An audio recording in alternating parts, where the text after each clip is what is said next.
I don't wanna waste your time, I wanna take you to a place of mine and maybe talk about the universe, or maybe we can watch some television. I'm hella with it, just let me know I'm available. I know you got a schedule, probably on the grind. I just think that you incredible, baby, you know you fine. West Coast, I don't wanna waste your time, I wanna take you to a place of mine and roll another, bring some music, we can drink some wine. And when we wake up in the morning, we can press rewind and talk about it if you want to. Baby, it's all on you.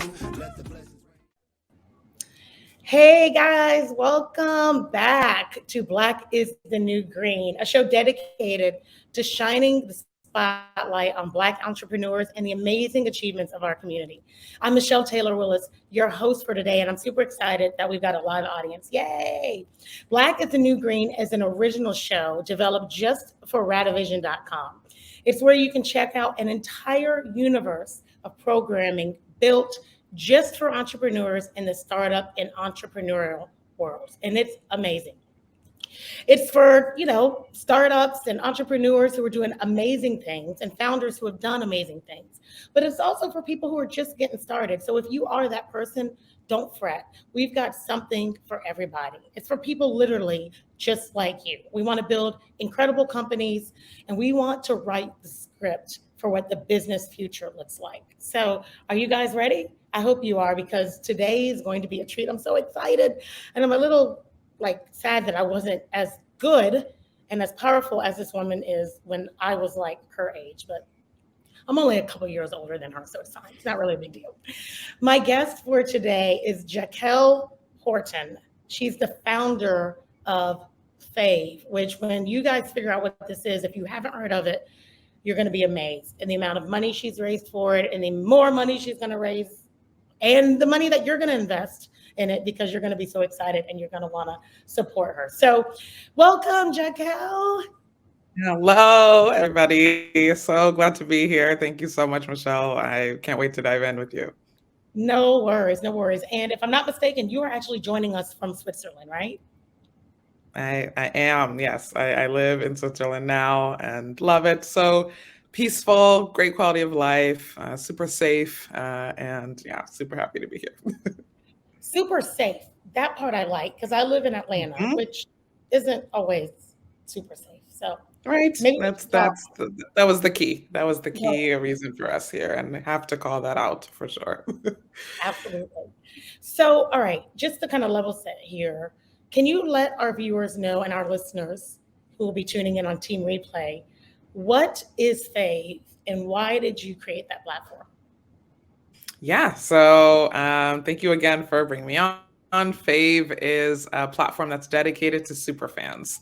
So it's where fans who are obsessed with their favorite artist, favorite TV show, favorite movie, book, fashion brand, etc., can come here to this platform and just completely immerse in what they love and just unapologetically dive into the passion that they have for this, right? And so we allow fans to connect and bond with other like-minded fans who they just kind of deeply feel the same passion for that kind of entity that they love.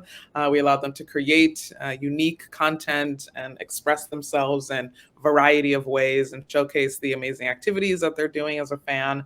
We allow them to get recognized and kind of seen and heard for this activity in ways that have been unprecedented that we've seen today. And we also have a marketplace where kind of all of this activity accumulates, where fans are able to sell things to other fans, put out their own unique pieces of work, and allow other fans to support them, right? While also getting something cool, new, and different that other be interested in getting as well. So it's a complete fan-to-fan centric arena for everybody to dive in and a safe haven for them all just to again kind of immerse in what they love.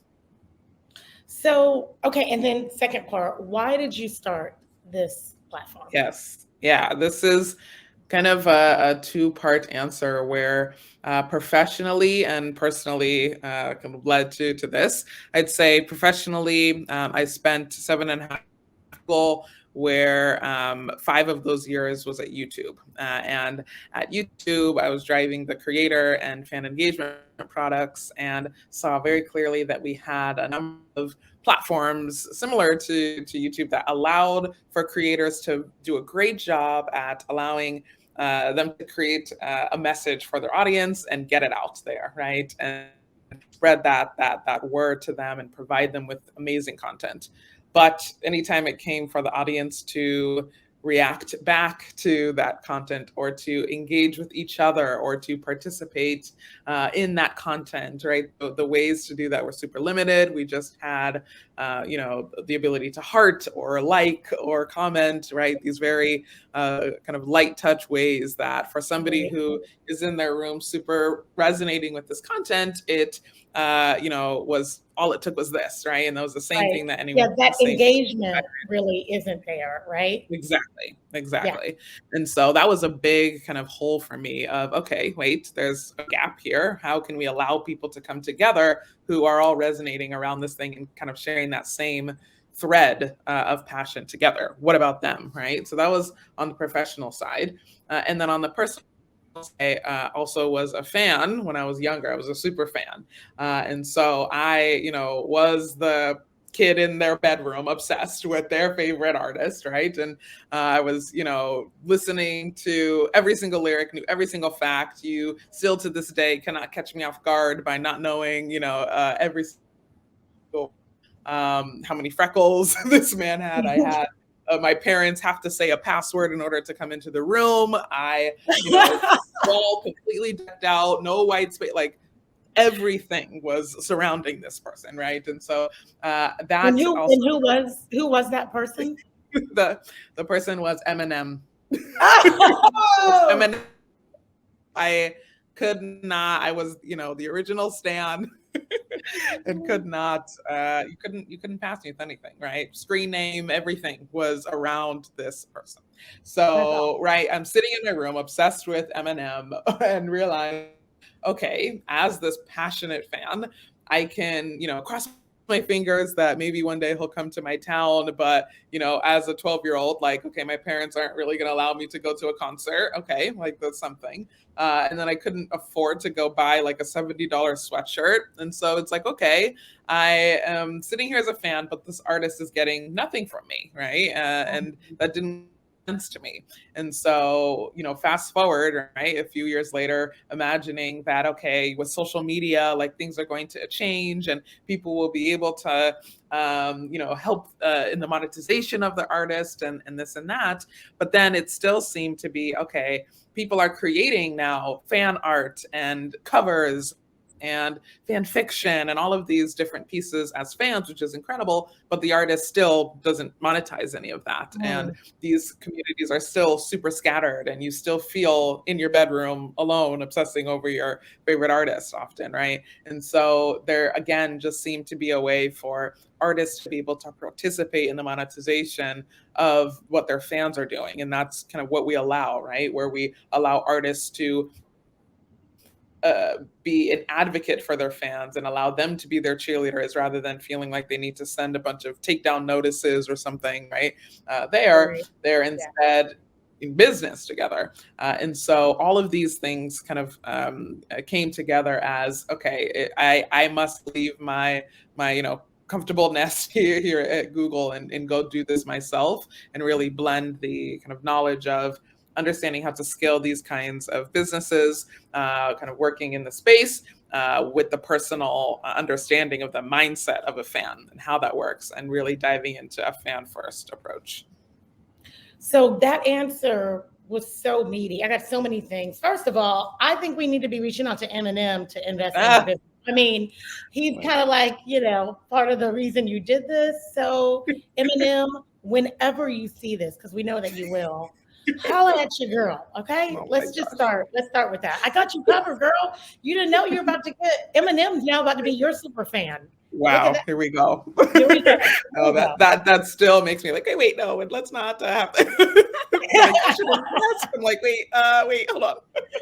So that's hilarious. either. So that's the first thing. Yeah. But there's a couple pieces here I kind of want to dive into.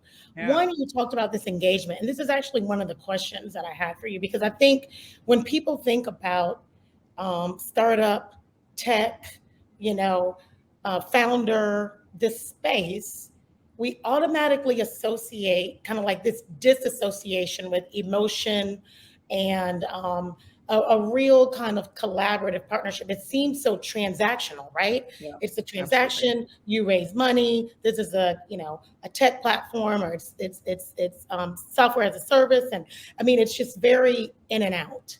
Mm-hmm. And we know from being on socials that likes are great, but the comments, the conversations that happen in those text strings is really when the algorithm goes nuts for you, right? But there's still so many people that don't buy into that. You know what I mean? I think I look at so many things where people just don't respond to people that are engaging with them in their strings. And I Mm-hmm. love how you took this concept and you were like, no, engagement is key. This emotion and this connection to the fans and the artists back to the fans really is where the play is. That's where the super fandom works, and that's where the real monetization can happen.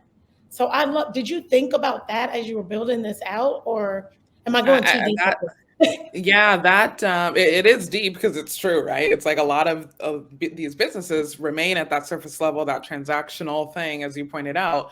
But I think what has had us stand out from the artist partners that we talk to, from the investors, and particularly,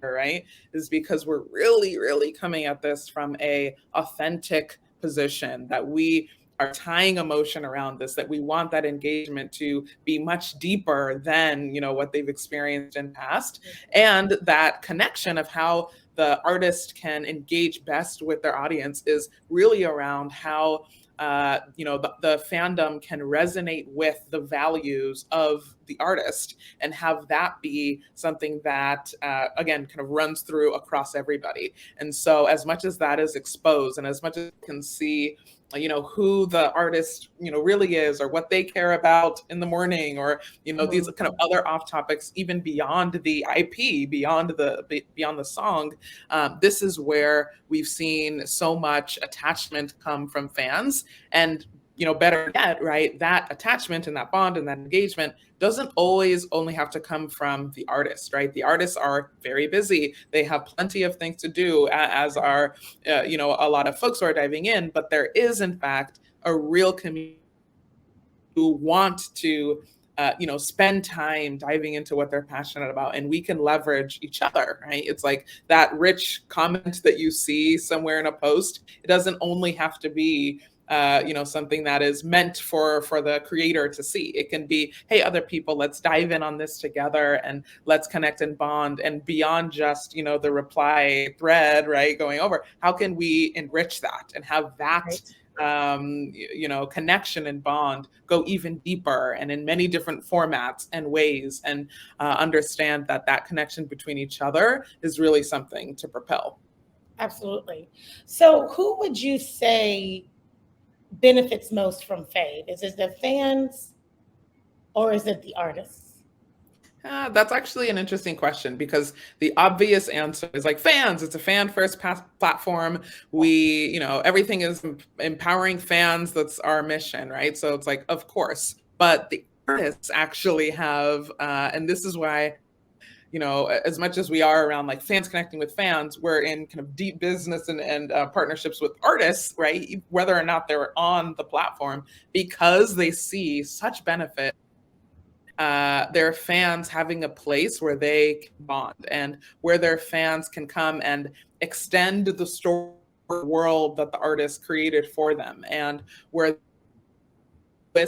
immerse in this world, right? And that's extremely beneficial for the artist, right? There's also so much kind of more win-win scenarios between the fan and the artist around a model like this, where everybody can benefit from somebody having a deeper understanding of who their fans actually are, beyond just a user ID that they see on, a streaming site, right? Where they have no idea who that person is, what they do on other platforms. Whereas Fave allows a fan to be capturing the 360-degree picture of who they are, understanding if they collect a bunch of merch that they have collecting dust in their bedroom, or they're cheering for them all the time on social media, or they're consuming a bunch of content about them, or they go to events, right? Like all of these kinds of attributes are what Fave can capture. And rather than that just being like a data play for artists to understand their fans, which is valuable for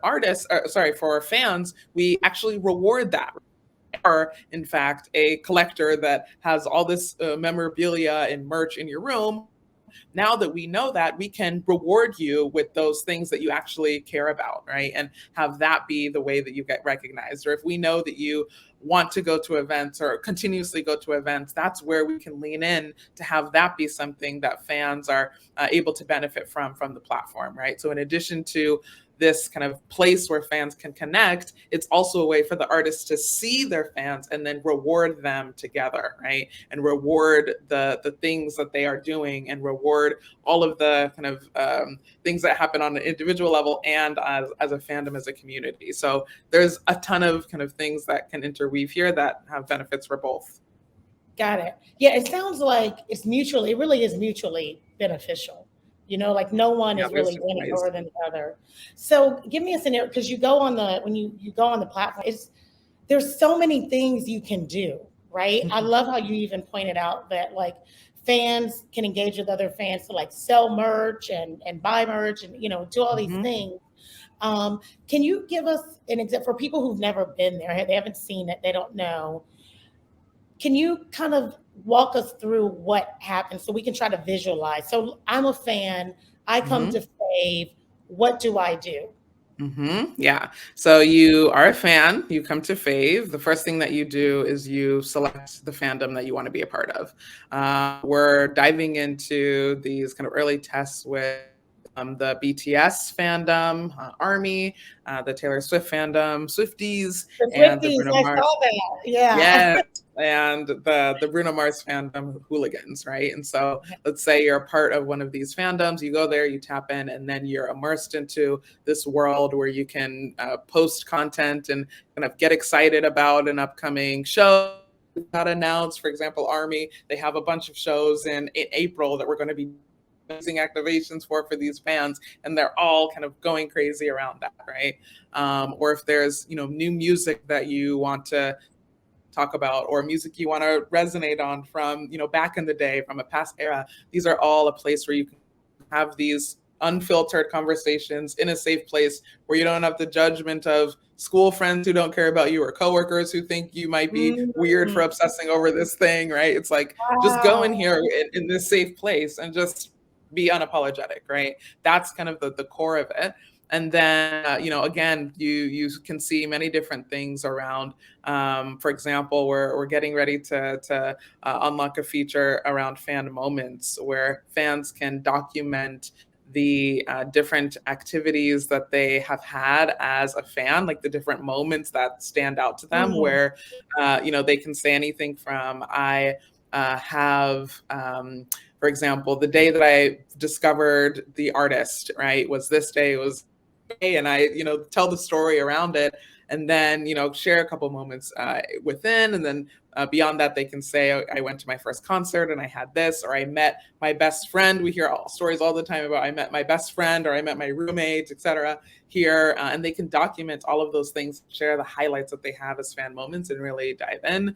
And then again, right, all of these activities allow for fans to earn, where those earnings can help them redeem rewards and activities. We have various partnerships across the industry that allow us to reward fans in different ways, like, hey, I can get early access tickets before any other fan fan can, right? Or I can receive this kind of exclusive appreciation box from this partner and really feel like, you know, I'm important, like people see me, right? I'm getting all of these things, etc. And then those earnings also can allow you to redeem different things within our marketplace, where you can come in and buy things from other fans, support their small businesses, and see their very unique creations. And then also sell your own, right? You can come on as a seller and you can sell anything, right? From, we have, you know, bookmarks to pins to custom Nike shoes to, you know, embroidered tote bags to, Wow. you know, lamps, like the coolest things, friendship bracelets, right? That are, you know, a nod to your fandom, or, you know, share these inside jokes, right? And have, you know, all of this creativity just felt within this. So you're home to dive in. That's It exactly seems what. like, yeah, it's like you could do everything as a fan. As long, I mean, obviously, you have to have the specific relationship set up with the artists. I get it, Mhm. right? But if that's who you are, and that, it seems like it's like your one-stop shop for whatever Bruno Mars is, whatever, as a Yeah. hooligan or as a Swiftie Mhm. or whatever, right? I Yeah, mean, and we're just at the beginning, right? It's like yeah, we have, of course, you know, been tirelessly creating all these partnerships with fans, diving in with fans, like earned so much trust, which I'm so grateful for. You have no idea, around really pushing this forward for their needs. But this is just the brink of, this is just just the the start, beginning. right?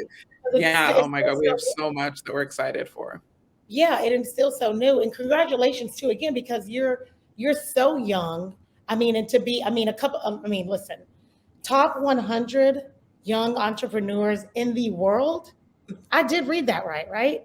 Yeah, yes. I'm like, wait, Yes. I mean, no disrespect. I'm like, I'm sure she's great. Did they mean United States? No. Did they mean Switzerland? No. Like the entire universe. I mean, that's huge, right? Top 50 um, in Europe. I mean, it's amazing. So, I mean, it's no wonder that you can come up with this amazing idea, because you literally have taken your passion, your knowledge, your intellect, and your experience. Because Mhm. we talk about this a lot, right? In the entrepreneurial space, a lot of times, especially as Black founders, we kind of want to shirk the corporate side, right? Oh, I can do this. I'm just going to start this business. But Yeah. you too, you know, your experience at Google, 7 years, really gave you some insight on how to run a business and Yeah. start a business. And so you've taken that and then just gone, you've matched it with your passion and your purpose, and figure out how to monetize it. And this is something I talk about all the time. Surround yourself with people smarter than you. Find a way to monetize your passion, and the world literally Yes. is your oyster. So let's talk about finances a little bit and this monetization piece. Okay, Yeah. how do you guys make money? And then I know that you're fundraising, right? You just finished this $2.2 million seed round. Congratulations, Warner Thank you. Brothers Music, Techstars Music. I mean, you got some heavy hitters to invest. I mean, Eminem is coming on. I'm just joking. Yeah, we closed him yesterday now. Yeah, Eminem, come on, and I'll take 1/2 to 1% of that. Okay, but and so you just closed this round. You're about to fundraise again. So talk to us quickly about that process for people who know that they have to start doing that and how tough that is, and then Mhm. how you guys are actually monetizing the platform. Yeah, so maybe to start on that first, given your first question, we take a percentage from the transaction as a transaction fee in the marketplace, right? And so all of the activity that goes on the platform, again, kind of accumulates to getting rewarded with items within the marketplace, and we take a cut. We're also experimenting with other revenue streams, other ways to make sure that small businesses are empowered on the marketplace in ways that we can kind of play with some of this. And so again, the benefit of being in these early days is you can run some of these experiments to see what works best and how you can empower your users, right? And for us, our fans.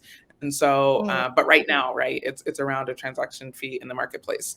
And then fundraising, that whole world, right? Yes, we have been super grateful to have raised from, these amazing strategic partners in the industry, right? You mentioned Warner Music, Sony Music, Hybe that has, BTS, Justin Bieber, Ariana Grande, J Balvin, right? All of these folks that have come in to help support us, push us forward. And I think there's been a couple things that I've taken away from that process that I think as people set out on this journey is important to remember. And for me, it was really, really making sure that I surround myself with strategic alignment, right? And not just, ironically, as the title of the show, not just green, not just a check, not just, a drop of cash, because you'll find that there, fortunately and unfortunately, is a lot of funds out there. There's a lot of people who in this environment can support you with money, right? I saw it as even a bit silly sometimes around like, how is there all this money that people are throwing at these businesses? Like that is insane. Like that's insane that there's all this money, right? And so I'd say the first thing is don't just take different circumstances are different, right? But it's like when you have strong conviction for what you're doing, which I'll kind of circle back to as the second point, you have the ability to make sure that you can align around people who will strategically support your vision and push that along, right? So that it's not just a check and then, okay, you're on your own. Let me know how your, financials are doing a year from now. It's instead, okay, yeah, like we want skin in the game because we believe that our strategy, right, or our thesis on the world or our, bet on where things are going is what you're doing. And we want to help you make that happen. And we will put in our own resources, our own, neck on the line, our own, team, et cetera. And those are the best partnerships. And so that's why I have, labels on my cap table, because these folks have come in and so amazingly been incredible partners for us to dive in on, right? Even from the early days when, we were pushing this forward as just a vision before we had anything out there, they were right there with us and they saw it. And for the long haul, they're with us to make this a success, right? And so that was a very big thing that I would say, find people who, and every industry is different, right? If it's an investor who has a bunch of connects or experience in the space that you're in, that's a very different story and feeling and execution process than an investor who, is just kind of looking at cross sector and, doesn't have as deep experience. And again, just kind of sees your thing as an incredible way to make a bunch of money, which of course there is a space for that. But I would absolutely prioritize those with strategic alignment. I'd say the second thing is what I had mentioned around having conviction. Yeah. The biggest kind of night and day that I saw from kind of my ability to raise funds versus, other founders that I, chat with frequently or other struggles that I saw in the space was having this kind of unrefutable, undying conviction for what you are pushing forward. This belief in yourself that the experience that you are building is in fact what is needed for the target user set that you have. And that when you get asked a question about it, or when you get challenged in a certain way, you have thought about that and you have an answer for that. And you believe that your answer is the insight that everybody else in the world is missing, and that you uniquely have discovered, and that those insights are rooted in data and are rooted in, your unique gut from what you formed from your past experience, and nobody can tell you different, right? And that's a bit intimidating to come into and walk into those shoes of like, okay, like all these people know better than me in this, but it's like, no, you are going to these meetings and people look at you as you are the expert in this space, and they will believe you when you come in with that conviction. And knowing your stuff and having that in you is especially important when you're underrepresented, right? When you are a mother like I am, when you hear my kid crying in the background and you think, oh, okay, maybe she spends all her time, taking care of her kids, when it's like, no, the reason I'm doing this is I'm that compelled, or I know that there's a huge uphill battle for, somebody who looks like me, but all of that because I need to see this vision come alive in the world. And Right. so, yeah, those are the Which two kind of key things that stood out for me in the process. which I love, I love, I love. It's so funny. You're taking me right into my next question, and we're actually going to stop here in a second, ask some of these questions that are coming in. But you mentioned the uphill battle, being the mother. So let me ask you a question, and if you can answer this in about a minute, it'd be great. Mm-hmm. What's harder, being Black, being a Black woman, being a woman, or being a mother in this space? That's a good question. I haven't segmented it out. But if I were to think it through now, so I would say being, I'm gonna say two. Being a Black woman, because when you turn on the camera and you see me, there's no hiding that, right? I can have my kid, over here playing her toys, and she would be off camera, and you don't see that. Maybe you hear a little bit, right? But you turn on the camera and you see me, and you immediately have, even if it's subconscious, even if it's not meaningful, some bias, right? Of like, okay, do I trust this founder?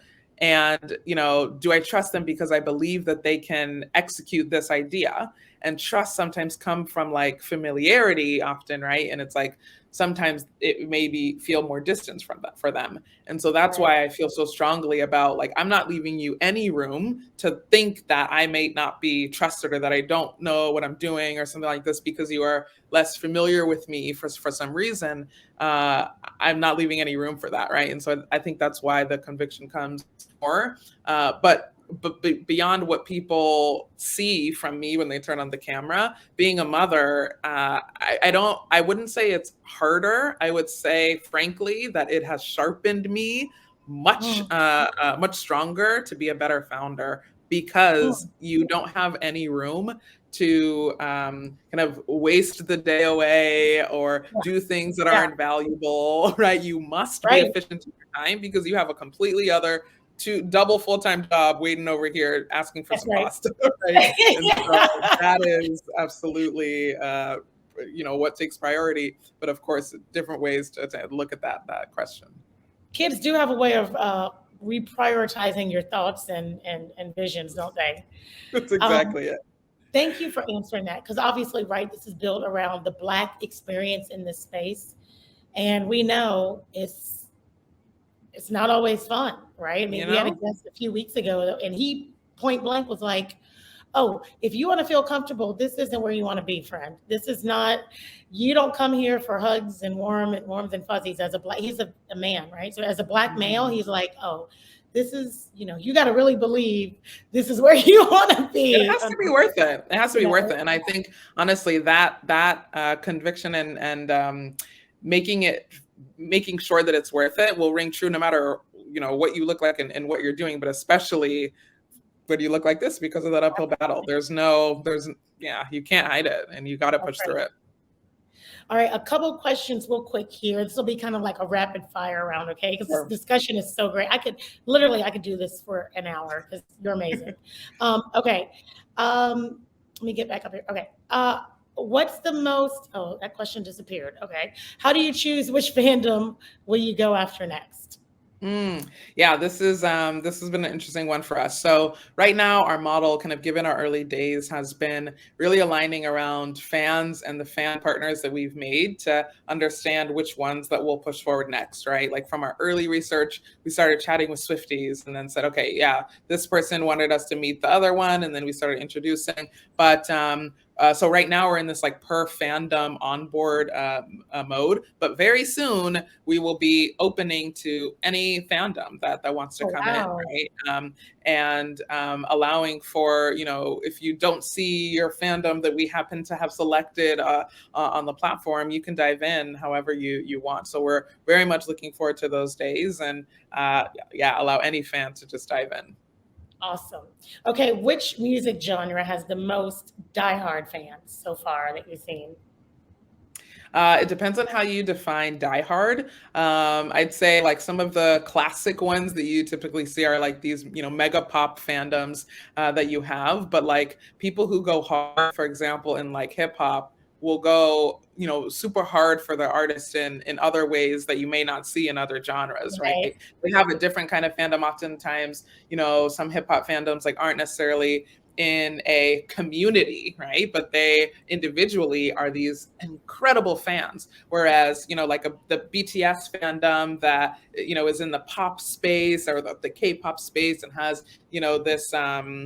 this self organizing community is really fascinating to see as well. But it frankly can't be bucketed into genre like that, right? Like you see Cardi B's fans, like that is a community, that goes incredibly hard. Nicki Minaj fans go incredibly hard. Artists that are individually served and you don't really kind of see much. But yeah, it's every single fandom that we found is different. You can't really bucket them. Big learning for us. Well, congratulations on all your success. I guess you'll be like top 10 in the world in a couple of years, I guess. So how can people invest and support you and find you? I appreciate it. Reach out to me, right? I'm at Jacquel at faveforfans.com. So FAVEFORFANS.com. Just reach out, right? Hit me up on LinkedIn. I think, if you have questions in the space, if you are passionate around this world, if you believe in what we're doing, I'd love to kind of connect with folks who believe in this as well. It's a tight community. And those who see it, we need to kind of stick together and push forward and rock the world. So yeah, anyone who would love to partner, I'm happy to connect. Awesome. Thank you so much, Jacquel. And I hope that we can stay in contact. I'd love to do whatever I can to support you. And thank you for watching and for listening. This was an amazing journey and it's still going. Like she said, she's just getting started. Guys, if you weren't live with us today, you can always find the show on radivision.com. We've got a podcast. There's no reason you can multitask, be inspired by amazing Black stories, amazing Black founders. There's no excuse not to be watching or listening to Black is the New Green. My name is Michelle Taylor Willis. You can find me at Michelle Taylor Willis on just about everything. We're right here every Wednesday at 9:30 a.m. Pacific and 12:30 Eastern time. But until next Wednesday, we'll see you next time.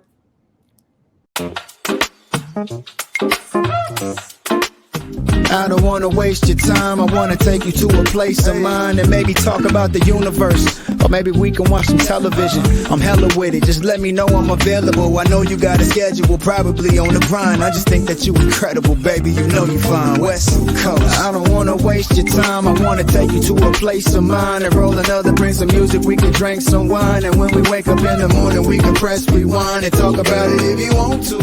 Baby, it's all on you.